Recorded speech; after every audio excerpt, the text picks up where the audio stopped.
mes chers collègues. Tout d'abord, je voulais remercier Madame Macquois tout à l'heure pour ses propos qui ne sont pas dans la caricature. Elle avait raison sur les logements sociaux.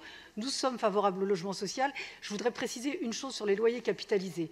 Vous avez raison que ça a été un argument et ça a été effectivement utilisé pendant la campagne municipale parce qu'on s'est fondé sur le rapport de la Chambre régionale des comptes qui a pointé effectivement l'irrégularité de ce mode de financement.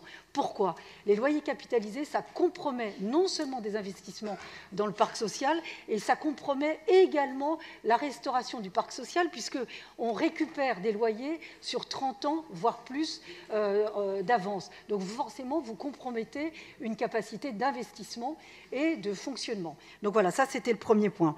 Alors sur cette délibération, les critères de revenus, et on l'a assez rappelé, pour obtenir un logement social, laissent malheureusement de nombreux ménages sans solution.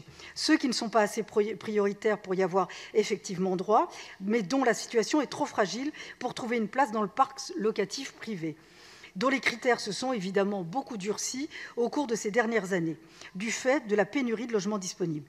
Alors la réalité, c'est que c'est une carence en logement intermédiaire à laquelle jusqu'ici les politiques de logement de la ville n'ont pas véritablement répondu. Cette carence a des conséquences immédiates, puisqu'elle conduit les familles à quitter Paris. Comme vous le savez, 3 700 enfants manquaient à l'appel à la rentrée scolaire 2020 dans les écoles publiques par rapport à 2019. Cette situation condamne tout aussi une catégorie de travailleurs, et notamment ceux les plus mobilisés au service des Parisiens, que ce soit les personnels soignants, les pompiers, les policiers, et j'en passe, à une qualité de vie dégradée, car ils sont forcés finalement de se loger beaucoup plus loin de Paris.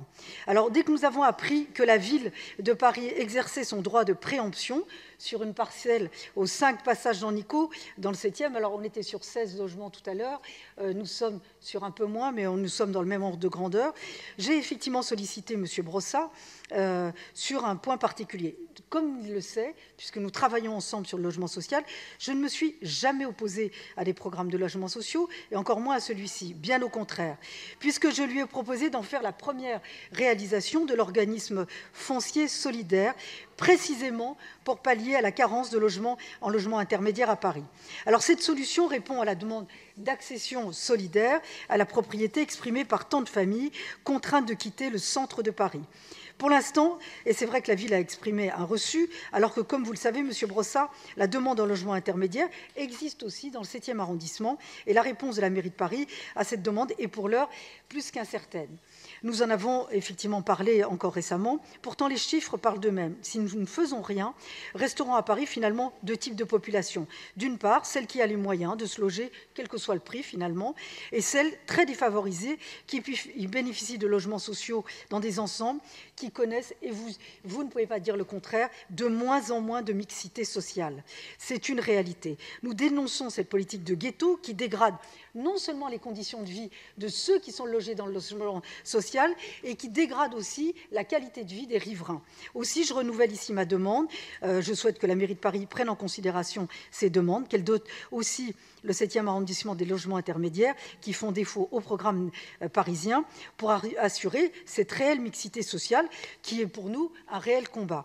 Nous en avons parlé, sauf à défaut, si effectivement on peut voir sur la composition de ces logements, dans ce cas, M. Brossat, je retirerai mon vœu.